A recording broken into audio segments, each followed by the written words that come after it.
আসসালামু আলাইকুম প্রিয় এসএসসি ব্যাচের শিক্ষার্থীরা। আজকের ক্লাসে আমি যে ম্যাথটা তোমাদের সমাধান করে দেবো এটা কিন্তু খুবই ইম্পর্ট্যান্ট ম্যাথ। ভাইয়া জাস্ট মনোযোগ সহকারে ক্লাস করো, ইনশাল্লাহ ম্যাথ তুমি পারবা। এখানে বলা আছে, দেখো, শিপন একটি সাইকেল 22 মিটার/সেকেন্ড সমবেগে বিদ্যালয়ের দিকে যাত্রা শুরু করলো একটা সাইকেলে। সুমন একই সময়ে একটা বাইকে শিপনের 60 মিটার সামনের স্থির অবস্থান থেকে 4 মিটার/সেকেন্ড স্কোয়ার সুষম ত্বরণে একই দিকে রওনা হলো। তো এখানে আমাদের দুইটা জিনিস দেওয়া আছে, দুইজন ব্যক্তির কথা বলা আছে, একজন শিপন আর একজন সুমন। তো প্রথম যে কোশ্চেন সেটা হচ্ছে সুমনের 16তম সেকেন্ডে অতিক্রান্ত দূরত্ব কত? তম সেকেন্ডে দূরত্ব। তো এটা তুমি কেমনে করবা? তো ভাই এটা খুবই সহজ, জাস্ট তোমাকে সূত্র জানতে হবে। তম সেকেন্ডের জন্য তুমি জাস্ট এই সূত্রটা জানবা, STH u plus half a 2t-1। তুমি জাস্ট এই সূত্রটা জানলেই হবে। এখানে দেখো বলা আছে তোমার হচ্ছে সুমনের ক্ষেত্রে, সুমন একই সময়ে একটি বাইকে শিপনের 60 মিটার সামনের স্থির অবস্থান থেকে, যেহেতু সেই স্থির অবস্থান থেকে গেছে, তার মানে তার আদিবেগ কত হবে? অবশ্যই তুমি জানো 0 হবে। এবং দেখো তার ত্বরণ দেয়া আছে, সে কিন্তু এখানে 4 মিটার/সেকেন্ড স্কোয়ার ত্বরণে সামনের দিকে যাচ্ছে। তো এই দুইটা জিনিস দেওয়া আছে, তুমি এই দুইটা জিনিস জানলেই কিন্তু ম্যাথ করতে পারবা। ত্বরণ দেওয়া থাকলে কোনো কথাই নেই। তো জাস্ট আদিবেগ 0, এখানে হাফ ইন্টু এর মান 4 বসায় দিবা, 2 ইন্টু টি এর মান 16-1। তো এটাকে তুমি জাস্ট একবারে যদি ক্যালকুলেট করো তাহলে কিন্তু অ্যান্সার চলে আসবে। চলো আমি তাকে করে দেখাই দিচ্ছি, এখানে যা আছে সেভাবেই করি। তো সবাই যারা আসলে সায়েন্সে পড়ো, এখন 9-10 যারা পড়ো, তারা অ্যাটলিস্ট এই ক্যালকুলেটরটা কালেক্ট করে নাও। এটাই কিন্তু তোমাকে ইউজ করতেই হবে। খুব কম দামে 700-800 টাকায় কিন্তু পাওয়া যায় এটা, কপিটা। তো সবাই যদি পারো এটাকে ইউজ করো, ঠিক আছে? এটা ইউজ করা তোমার জন্য অনেক উপকার, কারণ এইচএসসিতে কিন্তু এটা লাগবেই তোমার। তো এখানে হাফ, এরপর আছে 4, তো লিখে দিলাম 4, তারপরে ব্র্যাকেট দিয়ে দেবো, আমি এইভাবেই লিখবো একবারে, 2 × 16। তো এখানে লিখলাম 2 × 16, তারপরে দেখো তো মাইনাস কত আছে, 1। তুমি জাস্ট এখানে অ্যান্সার এটা টিপ দিবা, অ্যান্সার চলে আসবে। তো এটার অ্যান্সার হচ্ছে 62। তো এটা খুবই সহজ ছিল ম্যাথ। আমরা আসলে মোড়টা শিখবো হচ্ছে ঘ নাম্বারটা। এই যে শিপন ও সুমন যাত্রাপথে কতবার অতিক্রম করবে, এই ম্যাথটা অনেকেই বুঝো না, তারা জাস্ট আজকের ক্লাসটা করো, ইনশাল্লাহ নেক্সট টাইম ভুল হবে না। তুমি যেটা করবো ভাই, আমি একটা এটা দেখো জাস্ট একটা আর্ট, মানে একটা চিত্র অঙ্কন করে নিচ্ছি, তুমি ভালো করে বুঝো। শিপন কোথায় আছে দেখো তো, এখানে বলা আছে সুমন একই সময়ে একটি বাইকে শিপনের 60 মিটার সামনে। তার মানে শিপন থেকে 60 মিটার সামনে কে আছে? সুমন আছে। ওকে, সুমন দেখো তোমার একটা নির্দিষ্ট ত্বরণে যাচ্ছে। সে কত ত্বরণে যাচ্ছে? সমান 4 মিটার/সেকেন্ড স্কোয়ার ত্বরণে চলতেছে। তো দেখো এখানে আমি যেটা করব, যে ত্বরণে যাচ্ছে তার ক্ষেত্রে আমি আগে কাজ করব এই টাইপের ম্যাথের জন্য। আর শিপন তোমার পিছন থেকে 22 মিটার/সেকেন্ড সমবেগে যাচ্ছে। আমি জাস্ট চিত্রটা তোমাকে বোঝানোর জন্য অঙ্কন করছি, তোমাকে জানতে হবে পরীক্ষাতে এমন না। তো এখন দেখো, মূল বিষয় হচ্ছে ভাইয়া যে ত্বরণে যাচ্ছে তুমি তার ক্ষেত্রে আগে লিখবা। তো ফার্স্টে তুমি এখানে লিখবা সুমনের ক্ষেত্রে, ভালো করে বুঝো বিষয়টা। তো আমরা ফার্স্টে সুমনের ক্ষেত্রে লিখব। সুমনের ক্ষেত্রে দূরত্ব হচ্ছে এস সমান সমান, কোন সূত্র হবে বলো তো? ইউটি প্লাস হাফ এটি স্কোয়ার। তুমি একটা ম্যাথ শিখো, এই টাইপের 5-7টা ম্যাথ কিন্তু বোর্ড পরীক্ষাতে আসছে, সবগুলা পারবা।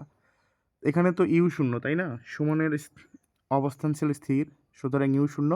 ইউ যদি শূন্য হয় টিও কিন্তু শূন্য হয়ে যায়, এই জন্য হবে শুধুমাত্র হাফ ইন্টু এ। এ মানে 4, আর টি মানে তুমি তো জানো না, টি স্কোয়ার।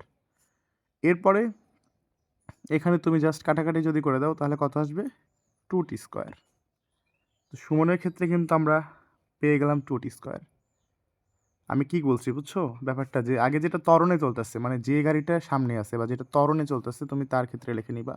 এই টাইপের ম্যাথের ক্ষেত্রে আগে তুমি ত্বরণে যে যাচ্ছে তার ক্ষেত্রে আগে লিখবা।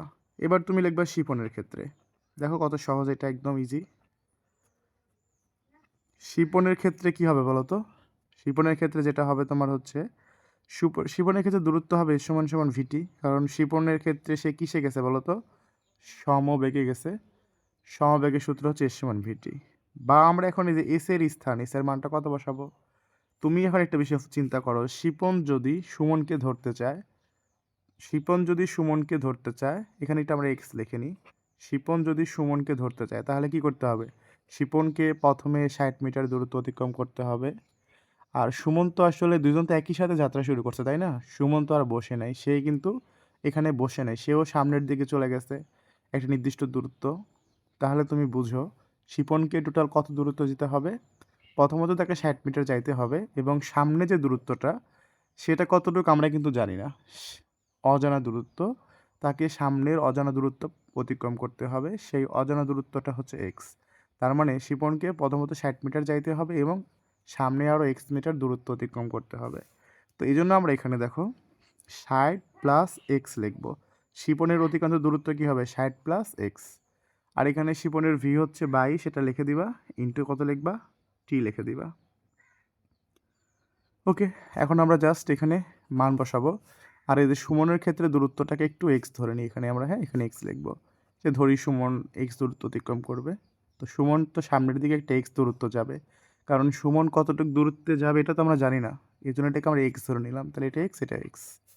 তো এখন আমরা শিপনের ক্ষেত্রে লিখলাম, এখানে জাস্ট সুন্দর করে মানগুলো বসাবা। 60 প্লাস এক্সের যে মান সেটা হচ্ছে 2t স্কোয়ার হবে, ইকুয়াল টু 22 টি হবে।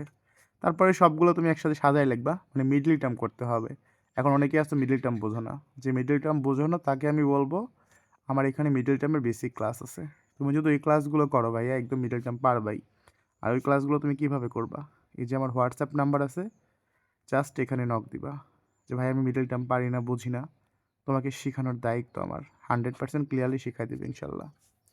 ওকে, তো এখান থেকে এখন দেখো এখান থেকে কিন্তু কমন নেওয়া যায়। তুমি একটা বিষয় চিন্তা করো, এখান থেকে 2 কিন্তু প্রত্যেকটাকেই ভাগ করতে পারে, মানে আমি এখান থেকে চাইলে কি কমন নিতে পারি, এখান থেকে 2 কমন যায়, সুতরাং আমরা এখানে 2 কমন নিব। 2 যদি কমন নিই 2 দ্বারা এখানে ভাগ করলে হবে টি স্কোয়ার। এই 2 দ্বারা যদি আমি এখানে 22টিরে ভাগ করি, তাহলে 2 দ্বারা 22টা ভাগ করলে কত হবে, 11টি হবে, প্লাস এখানে কিন্তু টি হবে। আর 2 দ্বারা তুমি যদি 60টা ভাগ করে কত হবে, 30 হবে, ইকুয়াল টু 0। তাহলে এখান থেকে তোমার যেটা থাকলো টি স্কোয়ার মাইনাস 11t প্লাস 30। এখন এটা কি মিডল টার্ম করতে হবে, মিডল টার্ম তো পারো নাকি, মিডল টার্ম যদি না পারো তাহলে কি করতে হবে, এই নাম্বারে নক দিয়ে তুমি আমার কাছ থেকে 2টা মিডল টার্মের ক্লাস করবে, আশা করি মিডল টার্ম নিয়ে আর কোনো প্যারা থাকবে না। তো আমি কিন্তু মিডল টার্ম বোঝাচ্ছি না, যারা পারো তারা তো বুঝবা, আর যারা আসলে মিডল টার্মেই সমস্যা 01755745574 এটা নক দিবা। তো এখন ফলো করো, লাস্টে 30 আছে, গুণ করে 30 হতে হবে, যোগ বিয়োগ করে 11 হতে হবে। খুবই সহজ, 5 ছক 30 হয়। তো আমি ফার্স্টে t square minus 60 minus 5t plus 30 লিখে দিব, ইকুয়াল টু 0। এরপর এখান থেকে তুমি টি কমন নিবা, মিডল টার্মের টোটাল নিয়ম কিন্তু ভাই আমি এখানে শেখাবো, যদি কারো শেখার প্রয়োজন থাকে আমাকে বলিও। এখান থেকে 5 কমন যাবে, টি মাইনাস 6 হবে, ইকুয়াল টু 0। তো ফাইনাল যেটা হবে দেখো, টি মাইনাস 6 হবে, আর এখানে কত হবে, টি মাইনাস 5 হবে, ইকুয়াল টু 0 হবে। তো এই তো আমার এখানে দেখো টি সমান সমান -6 আর হচ্ছে টি সমান সমান -5, তার মানে এটা পার করলে কিন্তু প্লাস হয়ে যাবে। তুমি যদি এখানে হয় অথবা করো তাহলে টি সমান কত হবে, 6 হবে, আর অথবা যদি করো টি সমান কত হবে, 5 হবে। তার মানে তুমি দেখো তো এখানে যাত্রা পথে কতবার দেখা হবে, যাত্রা পথে টোটালি 2বার দেখা হবে, একবার 6 সেকেন্ডে, একবার 5 সেকেন্ডে। আমাদের এখানে বলছিল কতবার মিলিত হবে বা কতবার দেখা হবে, আমরা কিন্তু অ্যান্সার বের করে ফেলছি। অনেক ক্ষেত্রে কিন্তু ভাই এখানে পয়েন্ট আসে, দেখবা এখানে তোমার হচ্ছে মানে 1.5 আসতে পারে, 0.5 আসতে পারে, এরকম তোমার ধরো 1.5t স্কোয়ার আসছে এই লাইনের এখানে, তুমি চোখ বন্ধ করে এখানে 1.5 কমন নিবা। 1.5 কমন নেওয়া মানে কমন মানে ভাগ করা, তখন তুমি এই টোটালটাকে এটা দ্বারা ভাগ করে দিবা। তো এই টাইপের ম্যাথও কিন্তু আছে, যদি না পারো সেগুলো আমি অবশ্যই তোমাদের বোঝাবো। এই ক্লাসটা যদি ক্লিয়ার হয়ে যায় তাহলে আমাকে জানাই দিও যে ক্লিয়ার, আর প্রবলেম থাকলে হোয়াটসঅ্যাপে বলে দিও, আমি আবারও বুঝিয়ে দেবো ইনশাল্লাহ। সবাইকে ধন্যবাদ, ভিডিওটা যদি ভালো লাগে শেয়ার করো।